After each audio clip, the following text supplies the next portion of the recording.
আসসালামু আলাইকুম। আশা করি সকলে ভালো আছেন।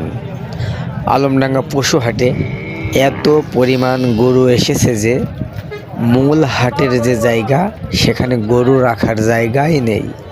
তাই লাল ব্রিজের পাশে আর একটা যে ব্রিজ হয়েছে, ব্রিজের দুপাশে গরু বেঁধে রাখা হয়েছে বিক্রি করার জন্য।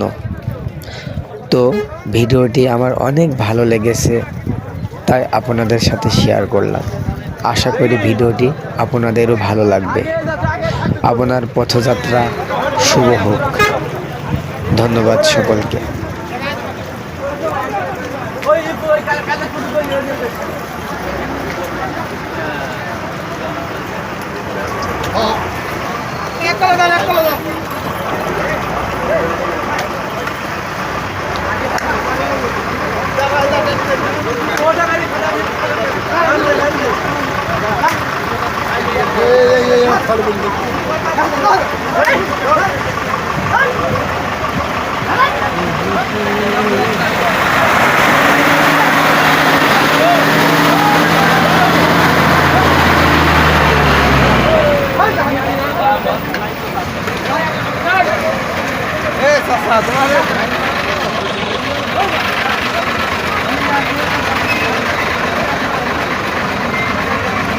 কি